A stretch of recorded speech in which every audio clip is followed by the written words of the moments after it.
Florida has hidden pockets where the ultra wealthy live, and most people have no clue that they're even there. We're talking private islands where oceanfront estates sell for well over $100 million.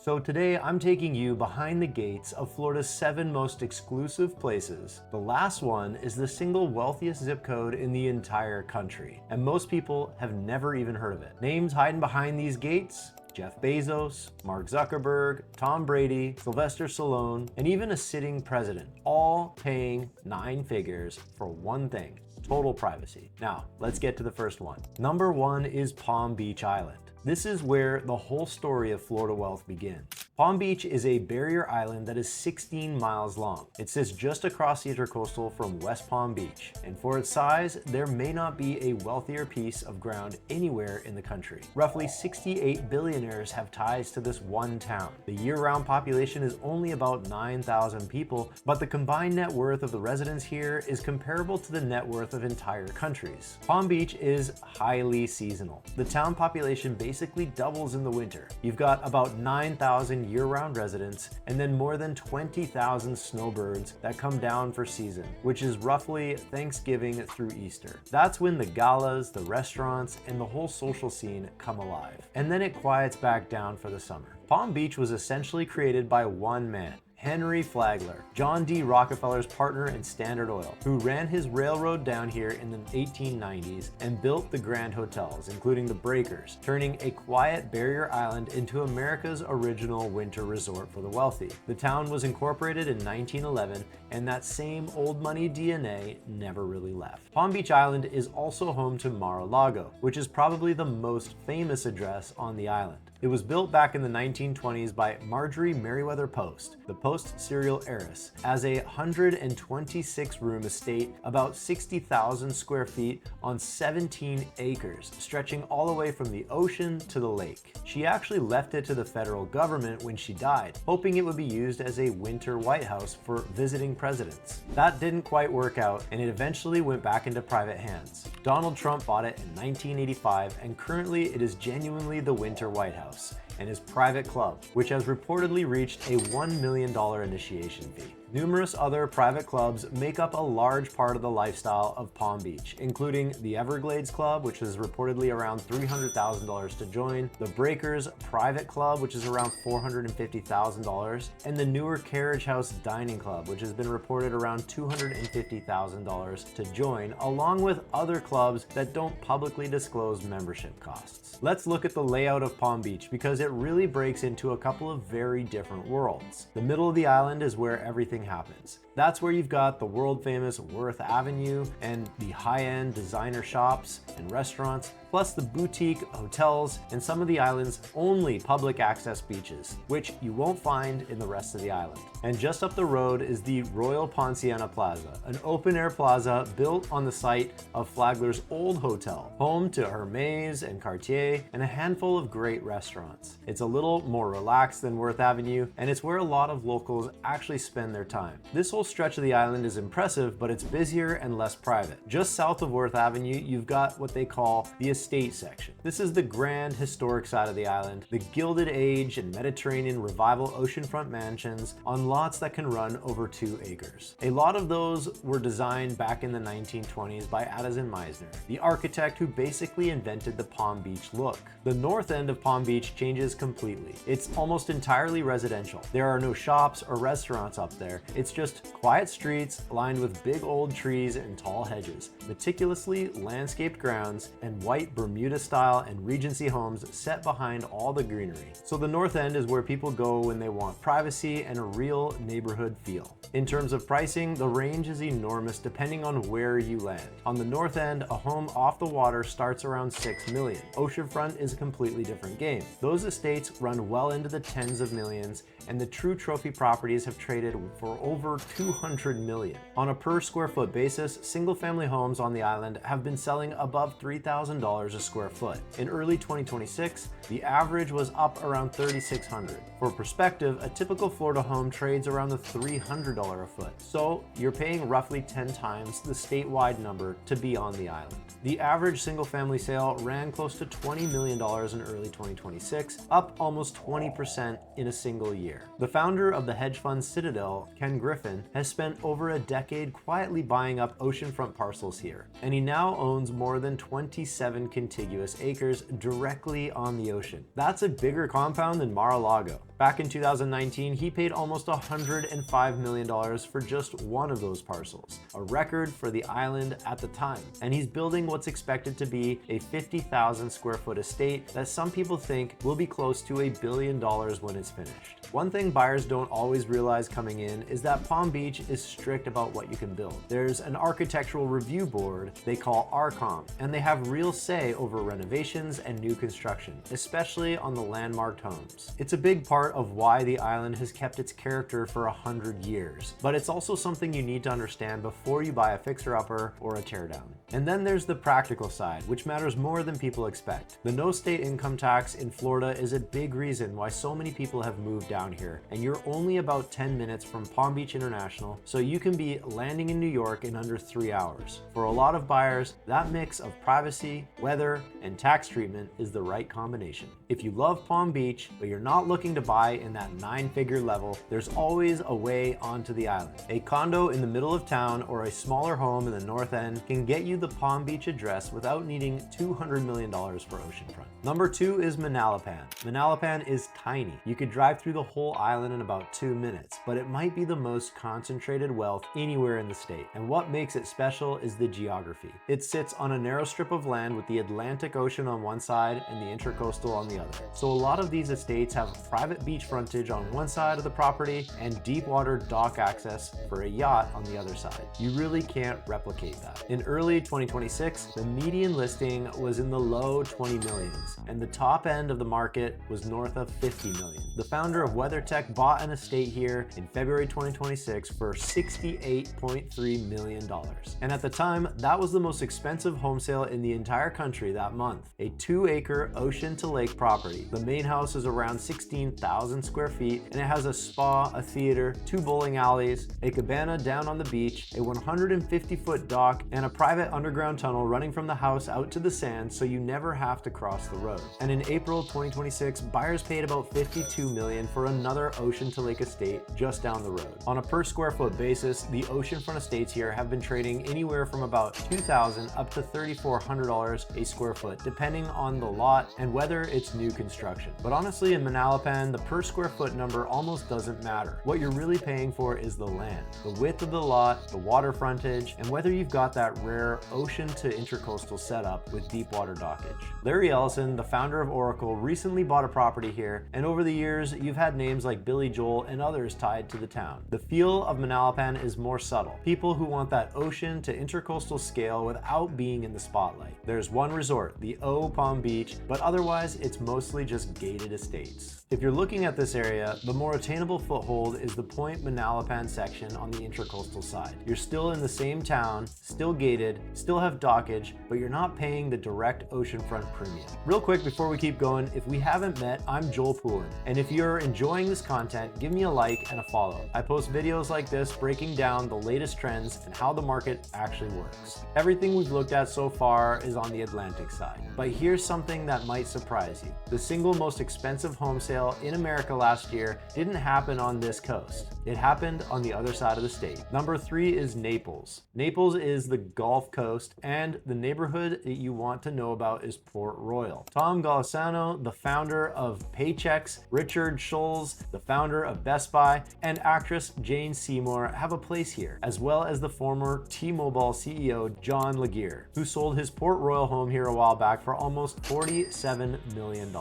Port Royal was founded in 1938 when John Glenn Sample from Chicago, who had made his fortune investing in radio soap opera, came down to Naples and started buying up what was basically a useless mangrove swamp. He bought up 2 square miles of marsh and spent more than a decade dredging and filling it out to carve out deep water canal lots, around 600 of them. And these deep water canals are some of the primary reasons why people move to Port Royal today. The most notable sale happened in April of 2025 when 3 lots next to each other on Gordon Drive sold together for $225 million, the second highest home sale in US history. One of those lots by itself went for $133 million, the most expensive single home sale in the country last year, and the house on it was only about 8,800 square feet, built back in 1986. So a buyer paid $133 million, and it wasn't even about the house at all. It was about the 8.5 acres with 800 feet of golf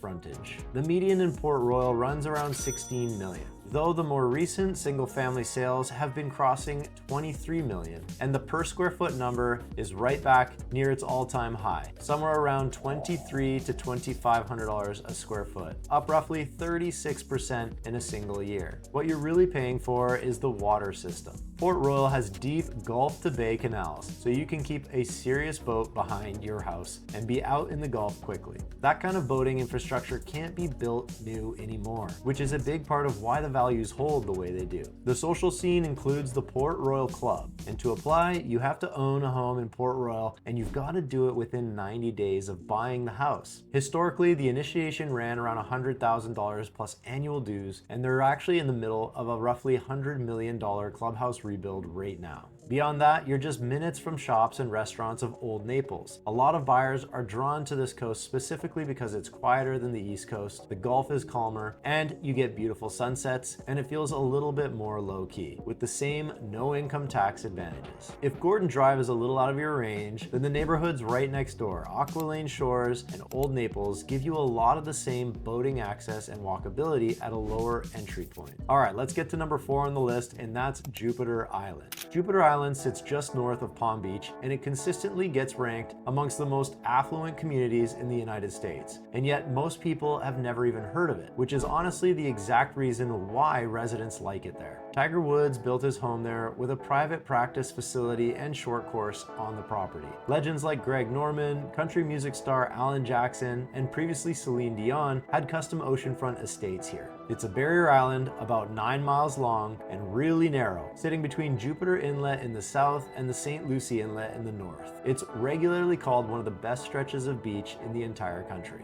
The price range varies widely. You can find a $2 million teardown lot, and you've got estates up to around $25 million. Over the past year, only about 17 homes have actually changed hands on the island, at an average of around $16 million and roughly $2,500 a square foot. There's no big shopping district, no nightlife. It's strictly residential and beaches on both the ocean side and the intracoastal side. What you're buying is space, privacy, and a ton of protected nature. The social center is the Jupiter Island Club, founded in 1916, and one of the founders was Henry Flagler himself, the same man who built up Palm Beach. Members have included presidents such as George H.W. Bush. The practical tip here, the mainland side in Hobe Sound gives you the same area, the same lifestyle, and access to all of it without the oceanfront price tag. On the island, you're taking $2,500 a square foot, but in Hobe Sound, it's more of around $300 to $400 a square foot. So far, everything's been pretty understated. The next place is the complete opposite. It's probably the most photographed celebrity island in the country, and we're heading down to Miami for it. Number 5 is Star Island. Now, we head down to Miami to Star Island, which is probably the most famous celebrity address in the country. It's a guard-gated island sitting off the MacArthur Causeway, and it's actually man-made. It was dredged up out of the Biscayne Bay back in 1922 by Carl Fisher, the developer who basically built Miami Beach. And from day one, it was designed as a playground for the wealthy. Bloomberg has called it one of the most expensive neighborhoods in the entire country, and it's small at about about 85 acres with a single loop road running around it. Fisher originally built it as a yacht club, and today there are just 34 lots, each one starting at 40,000 square feet, circulating that one road. Here's what's interesting. Aside from the homes, there's really nothing on the island. A guardhouse at the entrance and a little bit of green space called Buoy Park. And that's it. No shops, no through traffic, just the guard and the road and the estates. And every lot has its own dock right out back. On price, entry is somewhere around 25 million and the top end runs at about 100. And the ceiling keeps moving. In March 2025, the waterfront estate there sold for 120 million,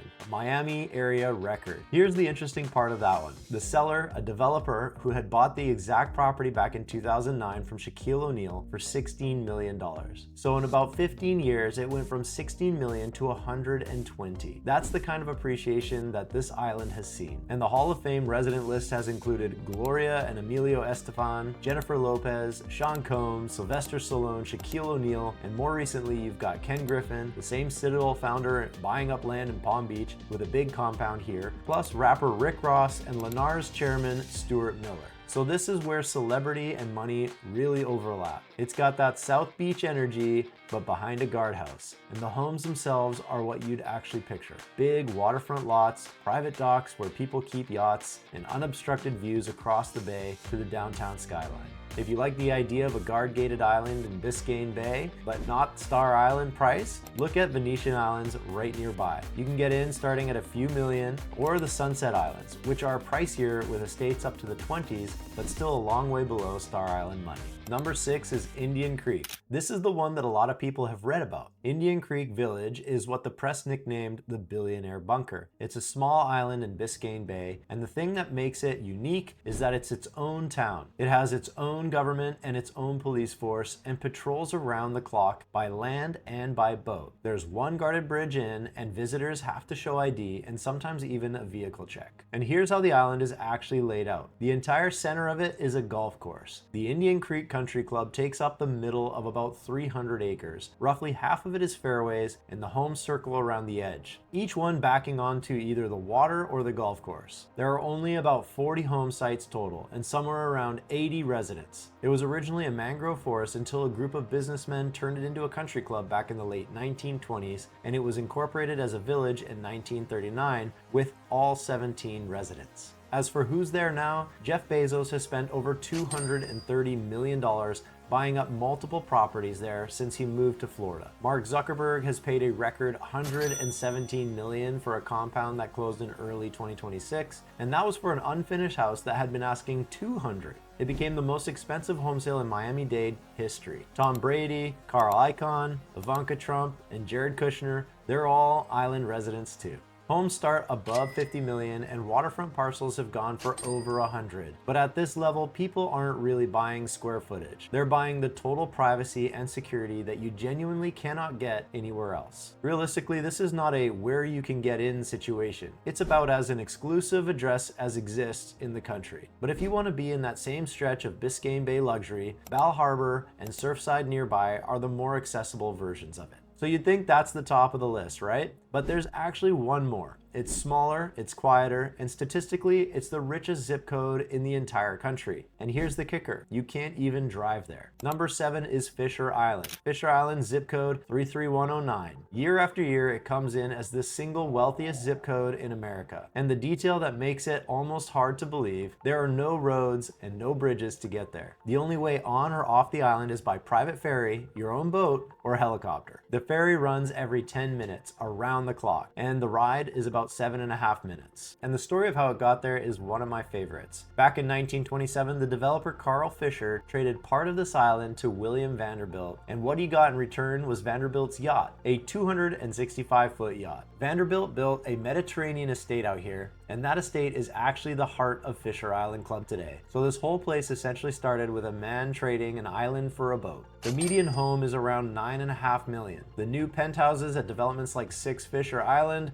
are pushing past 50 million, and the very top end of the market stretches north of 100. On price, the condos there trade somewhere around $2,400 to $3,400 a square foot, and the market's been red hot. Recent sales were up something like 60+% year over year. It's a small island, only about 700 households on roughly 200 acres, and it functions almost like its own little country. There's a one-time membership initiation of $250,000 plus annual dues. That gets you 9 restaurants, a championship golf course, 18 tennis courts, a private beach, marinas, a spa, and they even have medical facilities on the island. Because the only way over is by water, most people in Miami have never even actually set foot on it. And here's the useful part for a buyer. Unlike a lot of these other places, you can actually get onto Fisher Island through a condo. It's not all $40–50 million estates. There are residents here that start in the low millions, which for the richest zip code in the country is a pretty interesting entry point. If you're thinking about a move to Florida, that's exactly what I do every day. I'm Poulin, and my goal is simple: to help you know more so you can move better. Thanks for watching, and I'll see you in the next video.